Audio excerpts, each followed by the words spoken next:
Welcome back to the Dennis James Lee podcast. You know, we've been talking a lot about Mom's book, and we're going to be talking about it again, actually. But this time we're going to talk about Hawaii, its history, and many things that have been part of our existence, our life, and what makes this island and the people so special.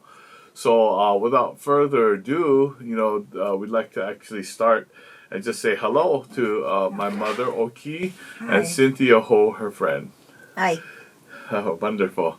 So, we just like the first question we like to ask, of course, is, what would you like to talk about today? No, I want to talk about the Cornerstone charity. Mm-hmm. Oh, yeah. Just had a fundraise, right? Yeah. So can you talk about a little bit about Chantel? Oh, yeah. So, basically, we had a fundraiser called the Spence Cliff fundraiser, and this was about 2 weeks ago. And it was wonderful. We had it at the Ala Moana Hotel, and many people were invited. We had about maybe 200, 250 people. It seemed like it filled the room pretty good. The fundraiser was supposed to be able to help not only give scholarships to young students who we would help them with their culinary aspirations, but also to help to raise money to create a documentary, which would be an educational tool to be able to go out into the world, so that people can remember or learn about the history of culinary arts in Hawaii, which is very important because much of the local food in Hawaii came from the Spence Cliff world of restaurants. They had over like 50 or more restaurants, from Trader Vic's to Coco's to Cock's Roost to Popo's. I mean, there's just so many. Many, yeah. Yeah. And especially Coco is very, very, famous and important places. Yeah, so I mean, Mom I remember she used to tell me we used to go as kids to go eat there, and then when she worked late at the bars, they would, her and the hostesses, the girls, and the employees at her bar would all go eat at Coco's or someplace that was open till like 24 hours. Many business deals were made in Coco's. Yeah. What kind of business? Yeah, All kinds. Real estate. Real estate, everything. Even No. bars and sell and you're meeting buyers and sellers and at the It was a place. place to meet for that There kind are a of lot of stuff. Hawaii yeah. Five-O crews come after the I see. show. Yeah, we had the function was from it was at the Ala Moana Hotel about a month ago, and it was great to see people that were part of Coco's and part of Spence Cliff. The employees, they're much older now, but many of the people remember, and even the young people were there too. The daughters and sons of those who were employed there. And I think the reason why we wanted to bring this up is because it's not just a dying restaurant chain. They were very, very instrumental in the original Hawaiian luau. Many people don't remember or know that fact, but in the early 50s, Spence Weaver, which is the father of Chantal Weaver, who we are working with currently on this project, was very instrumental in creating a luau setting at the, I think it was like at the Barefoot Cafe, or what was that area in Waikiki? They used to call it, there's an area there. Kaimana? Kaimana, I'm not sure. I forgot what it was, but they had like, they did the pig roasting. They also for Kula Pig. Then they had Hawaiian food, and then they had dancers. So You mean Hilton Hawaiian Village? No, not Hilton Hawaiian Village. It was a beach area, but it's in the tip of my mind. But well, by the way, go back to one of the directors in Cornerstone Charity, is Chantel, who is a daughter of Spencer Cliff, right? yeah, So reason we're doing this for the scholarship. yeah, Yeah. exactly. For For the the kids. kids. So what was very fascinating about the history, in which I learned a lot, is how they were instrumental in that kind of luau's, and then also they were very instrumental in actually getting Hawaiian musicians employed. Many of the restaurants from Israel Kamakavai Ole to the Gabby Pahinui to oh my gosh, I mean there's I think it was even like Dick Jensen or somebody, or there was a lot of different people that were part of it over the many years. Kalapana, and so there were many people who basically couldn't find jobs. Yeah. Were employed by the restaurant chain. So, anyways, I wanted to actually ask questions to my mom and Cynthia because they're at the age they remember that restaurant chain. So, Yeah. And also, it's very important is she's a cook and she loved to cook and she loved to feed people. And, it's not big scale, but she's specialized in many other food. And you learn from your father, right? Watching him growing up, yeah. So tell me about a little bit about your father. He's no longer here, but he's a big sensei to you, right? My dad cooked for everybody, the whole family. uh-huh. Even, marrying outside of Korean because my mom was Korean. At first, my grandparents didn't really accept my father, but he cooked a couple meals for them and they fell in love with him. And he also learned how to cook Korean food, just by watching my grandmother. So this is how it started in my family, Mm. So we ate the best of Korean and Chinese food and then local food. Yeah. Did you go to the Spence Cliff restaurants? I've been to Spence Cliff. I mean, they had so many restaurants over the years, but I never really thought about it as Spence Cliff until I met you guys. Mm-hmm. Because I never saw the business end of Yeah. the restaurant, But was the food good at like Coco's, Cock's Roost, or? Well, at that time we're not really that critical. I mean, it was a place to go after everything else was closed because they opened late. Do they serve like hamburger steak? Or Oh yeah, they have full the menu. best hamburger steak and also Vienna sausage and very simple, but it's very very good. Yeah. Yeah. Oh, that's good. So tell us a little bit about which restaurant did you go to, Mom, a lot? Of course, Coco's and Because that was near your Tahitian bar, yeah. Village and no. Tahitian Lanai? Lanai, yeah. Oh. Tahitian Lanai. And What's the difference between the they food? have a piano bar, so you hang around there, and it's a nice place. Yeah. And Did very you? enjoyable. Oh, that's good. Did you enjoy the fundraiser? Oh yeah, that was great, and Melvin Lee, right? Yeah. She helped a lot, and then very successful. Yeah. A full house. So She still got the draw. yeah, Yeah. She was doing like she 39 danced songs. Unreal. That's crazy. Don't you think so? I don't think very many people can do that. Yeah, it's and she unreal. loved to perform. And she's Oh. one Yeah, of the she kind. loves her audience. 39 songs. That was like 2.5, 3 hours. Yeah, It's unreal. non-stop. She just loved to perform. But that was wonderful. I mean, a lot of songs I remember, everybody started dancing and Oh, stuff. yeah, It was wonderful. she's the best. Well, when I was waiting outside Yeah. for Mom, after it was done, the people coming out, Yeah. lots of elderly, past 60, Yeah. 65. The Hawaiians that really knew about the Hawaii that we're talking about Yeah. and Melvin's era and all Yeah. this. So they came out with smiles on their face and talking story, Yeah.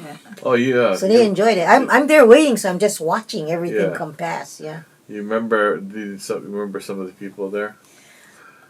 so many coming out. Yeah. They're just coming out after you guys were done. So. Yeah. That fundraiser was a successful. Yeah. Very done by Cornerstone Charity. Yeah. And so, what's your agenda next for the Oh, charity? well, okay, so the charitable thing, what's great about it is because Spence Cliff doesn't work anymore, it doesn't exist anymore. Chantel and I decided, we got to keep the name going. Yeah. Because the name everybody remembers. And so it's very interesting that as we go forward with the name, people recognize it. So there's ways of getting support for young people, especially scholarships and donations that can help young people who want to get into the culinary arts. Because of Spence Cliff's name, we were able to go to some of the government officials and say, "Hey, look, can you help us to help the young people through the Spence Cliff?" And so it actually merges the old time generation to the young generation, and the young generation starts really learning about, the older generation that And were they very can responsible. perpetuate Yeah, Spence Cliff, yeah, exactly. you know, In their own so way. it doesn't get lost. Uh-huh. A lot of these things get lost, chains Yeah, I and know. everything else. So it's part of Hawaii. Yeah. You know? Do you remember like Waikiki Theater number 3, 2, and 1? Yeah. And then you remember Royal Theater and Remember Waikiki Theater when it was only Waikiki? oh yeah, Yeah. and it was And kind they of had my father's friend had a white suit, a No, we Hawaiian had man, to sing national anthem. Yeah. yeah. before the show And so started. nobody Yeah. remembers that. Once Yeah. our generation passes on, who's going to remember what Movies they were a used to do? big thing, Yeah. you know. We just dressed up and go to the theaters, and It was it fun. was fun. And Yeah. they play organ too Yeah. before the show. So I think we may want to. I know I have a meeting with some of the senators and people in the next few months. And we want to build like an organization that really can merge the young and the older people together, the experiences. And I think that's kind of like I'm talking to you now, and I'm thinking, wow, that's a great idea, and I think the government will be all for it. Yeah, it keeps that part of Hawaii alive. Yeah, Yeah. exactly. Yeah. So so tell me a little bit more about your experience with in the bar days too. Maybe that's another thing that we can keep alive, possibly. Well, at Coco's, many bars and restaurants were bought and sold Oh. because people would go to Coco's to meet, Uh-huh. and the business deals were all made in Yeah. Coco's. Yeah. Oh, I see. Wow. That was the place to go. Yeah, where's that located? Was right on the corner. What's there now? I'm not sure that Kalakaua and yeah, Kapiolani. the Japanese is some kind of bar. No, I think it's different now. Yeah, I gotta go drive by and look. Okay, but yeah, right across the street was the Alawai Canal, right? Yeah, it's by convention center. Yeah, there's something there now, but I can't remember what it is. Yeah, me too. But Yeah. Convention Center Uh-huh. and 7-Eleven. Coco's, and then the canal. Yeah, just Going before you towards enter Diamond Head, Waikiki, yeah. yeah. Yeah, And look also like my- a hat, yeah. Yeah. I had a bar across. Uh-huh. It's You're a talking- very famous. Bar. You're It's talking to the mic Korean more. bar. Okay, I had a bar right across, so that's in things at the time. Mm-hmm. That was Domiko's, right? Yeah, Domiko's Lounge. Then also we have a Aloha car dealer. Yeah, Aloha. Yeah. That's right. Then they have one place, oxtail soup. They have a small little. Oh, hole yeah, in the wall. Kapiolani, Oxtail. Yeah. Yeah. Teruya, yeah, I think Yeah, the name that family. was really, really good oxtail. Famous Also, for oxtail, pig yeah. feet full soup or whatever. That was a very small little hole in the wall. Mm-mm.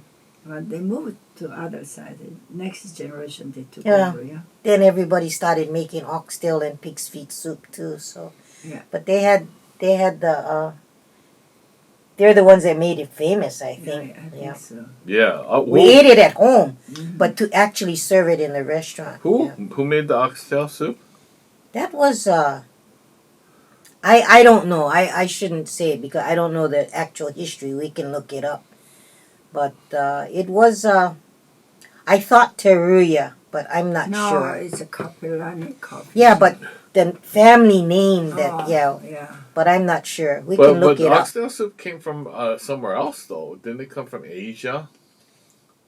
I don't know. Everybody made oxtail soup, and everybody had different recipes. Some guys Oh. put peanuts, some Oh. guys don't. Oh, Well, you Yeah. make extra. I mean, you exceptional. You make. Extra is that really oxtail? Is it the It is. tail? Yeah, Yeah, they cut it up in between the vertebrae. Oh, I Yeah. see. yeah. It's a lot of tails to make it. I know. Well, Poor cow. cow tail is pretty big, you know, pretty long. Oh, Yeah. I see. Oh, poor thing. So anyways, yeah, so we just talking about here, we're talking about Spence Cliff, which is a restaurant chain that is very famous in Oahu and even the neighbor islands. Like in Maui, they had a restaurant called Pioneer Inn, which is no longer there because of the Maui fires. Um, and so there were also, from what I remember, like Popo's, and then there was many restaurants that I didn't even realize Because was Spence Cliff was the Spence real Cliff. first chain type restaurants Yeah, that all made it big.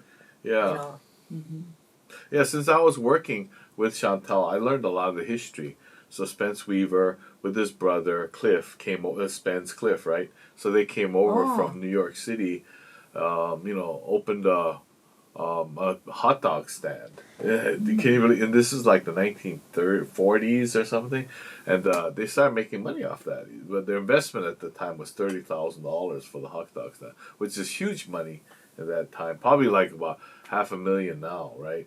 But they opened it. They successful, and that's when they started buying, restaurants. But he was a veteran of the war, distinguished veteran, Navy officer. So he ended up actually marrying a beautiful Tahitian woman oh. because they had a hotel chain also in Tahiti too, and then his brother married a Hawaiian woman, and so their family has been really grounded in the local scene, local community, and so yeah, he was a very smart man. And so I can see that smartness in So you Chantel, should who I work bring with. Chantel next to interview because Yeah, his Chantel daughter. would probably be able to tell you everything, So because I know the history because we're doing the documentary, and there's a lot of there's a lot of things like called tiki culture.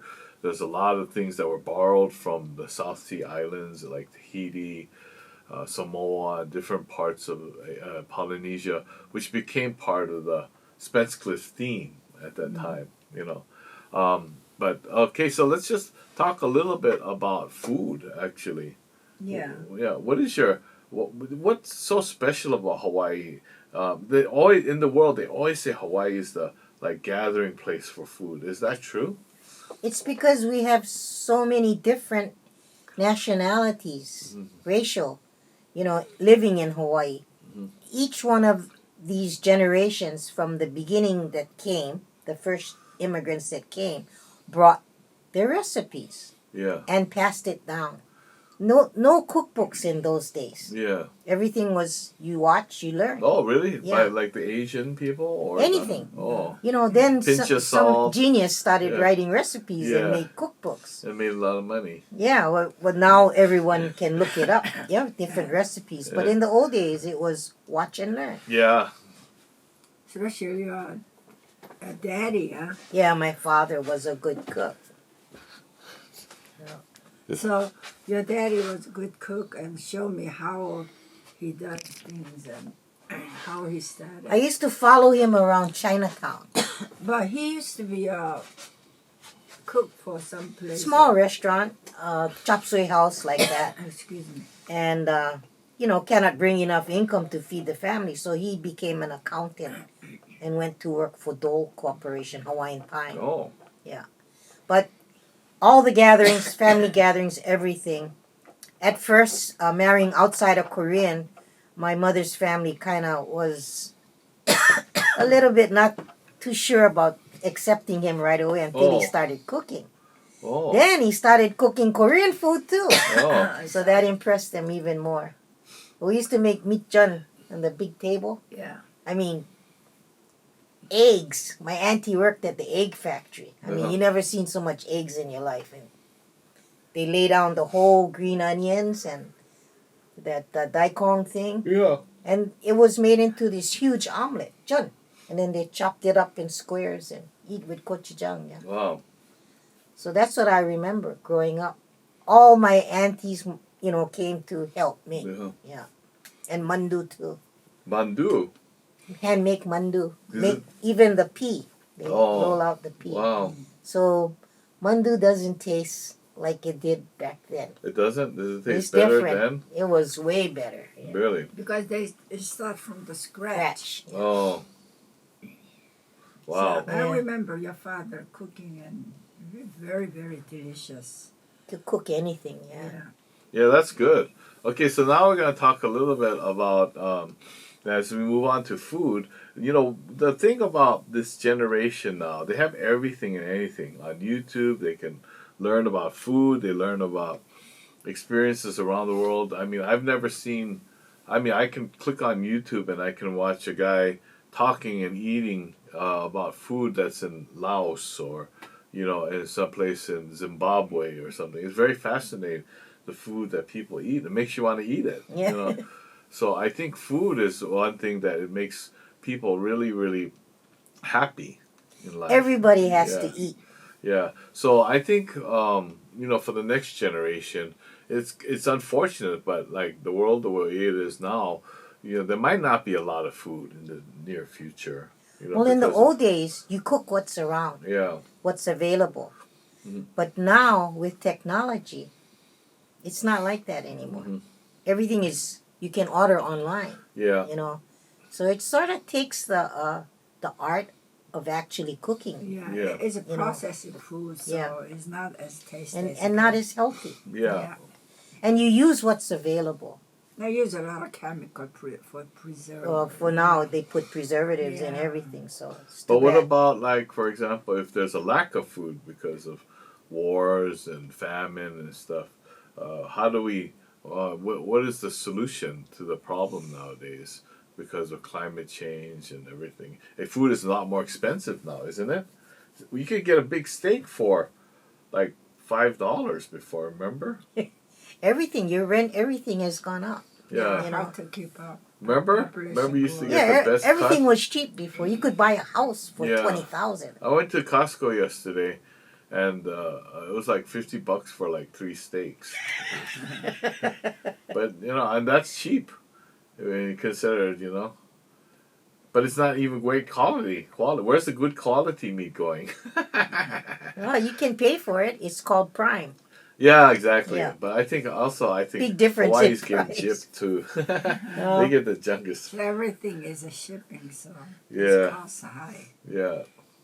Because I remember in LA, it's They like eat more vegetable instead of we have to grow vegetables now. Yeah. How do we grow But vegetables? environment is really bad. I went to the long time ago. Grandma used to grow chili pepper behind.